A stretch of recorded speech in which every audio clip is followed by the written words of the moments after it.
At some point in development, the meristem that's been making stems, buds, and leaves changes its purpose and starts making flowers. This is usually a response to the environment, whether to a change in light or temperature or season.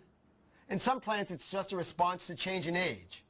And we don't really have time in this class to go in how this happens from a molecular point of view.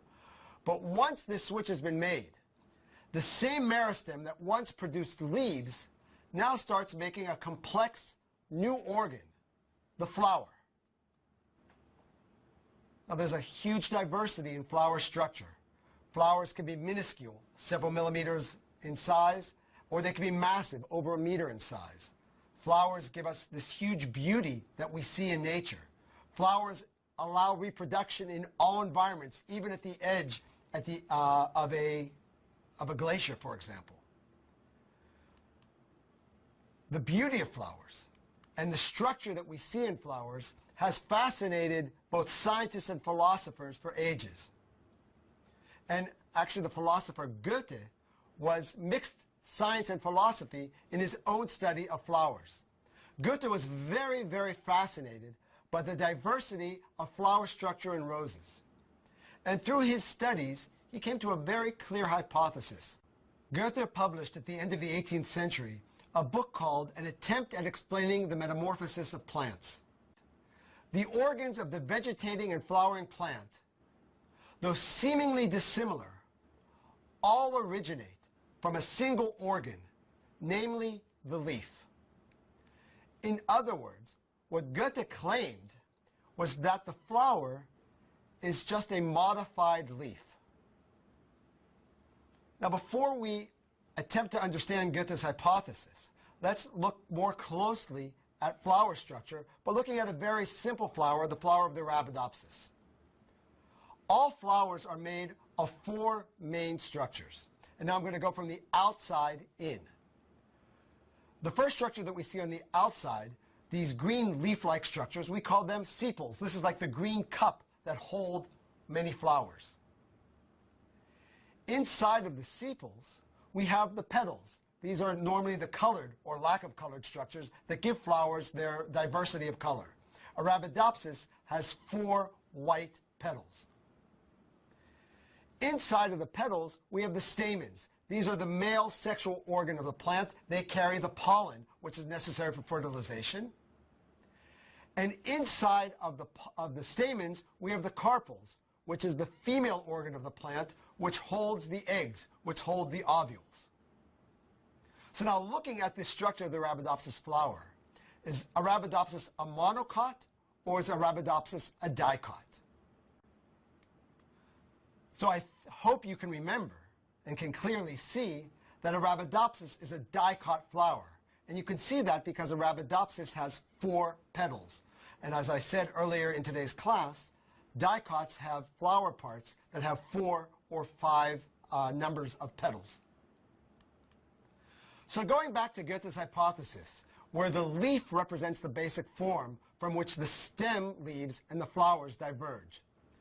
I'm going to go back to Goethe's translation of what Goethe wrote. It gets a little complex from 18th century German. Goethe wrote the following in his book.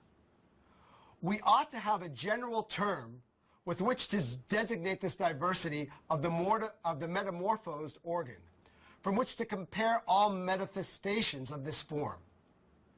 We might equally well say that a stamen is a contracted petal, that a petal is a stamen in a state of expansion, or that a sepal is a contracted stem leaf approaching a certain stage of refinement, or that a stem leaf is a sepal expanded by the influx of cruder saps.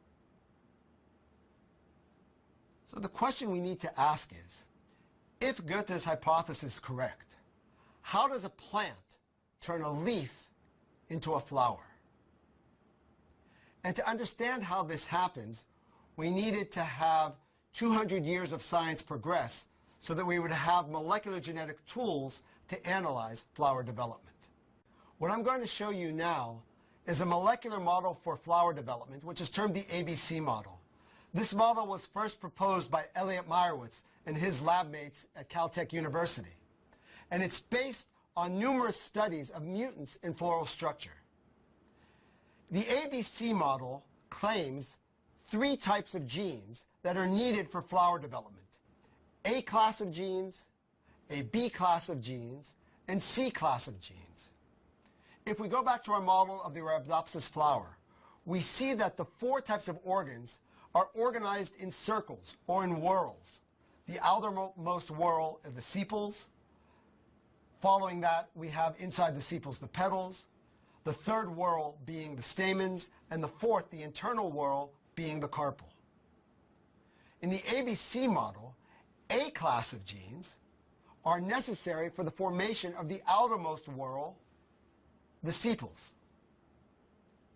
A mixture of the A class of genes and the B class of genes are needed to make the second whorl, which would be the petals.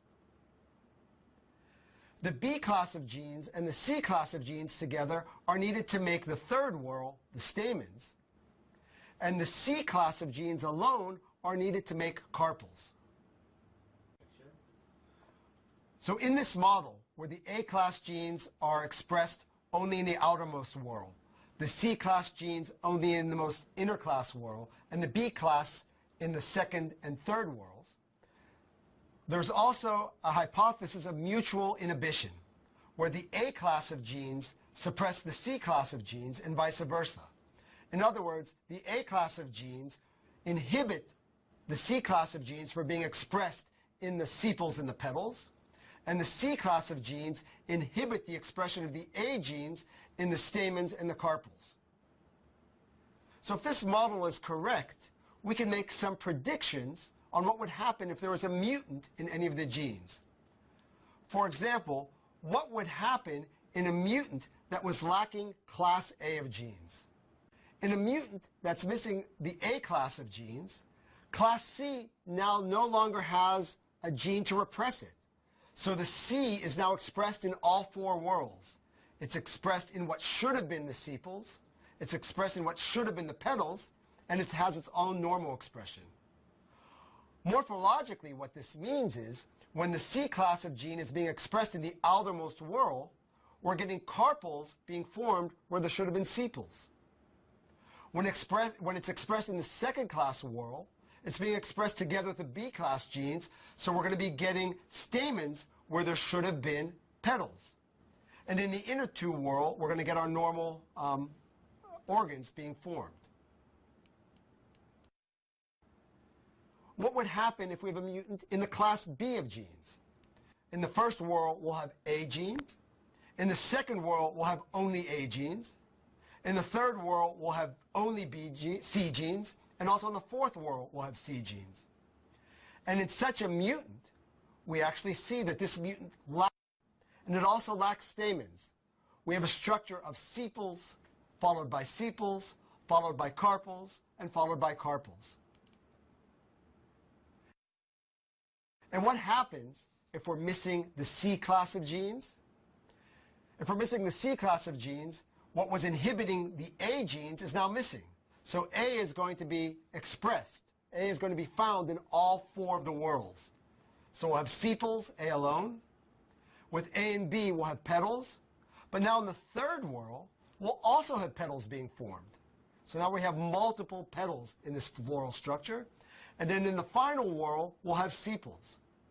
So if you look at this Arabidopsis mutant, you can see that it's starting to look like some of our cultivated flowers that have multiple petals but are missing stamens. And so now, if we want to take Goethe's hypothesis all the way to the end, what would happen if we're missing both the A genes, the B genes, and the C genes? If none of these floral genes are present, what would be the structure formed? If an Arabidopsis plant is missing both the A, the B, and the C genes, you get a floral structure which is comprised entirely of leaves. So we can see that at a certain level, Goethe was right. All the floral structures are just metamorphosized leaves. And in the absence of the genetic information to cause the differentiation, the flower reverts to its original leaf structure. This genetic control of floral development has also been used by humans in plant breeding. But not only for beautiful flowers, such as cultivated flowers which have numerous petals instead of stamens, but also in agriculture. For example, if we look at the structure of a cauliflower, what we see, this bumpy structure, is actually a multitude of meristems which are lacking the ability to finish their differentiation into flowers. This is meristematic tissue, which is redividing and making another meristem and another meristem and another meristem, while a mutation in one gene is keeping it from differentiating into normal flowers.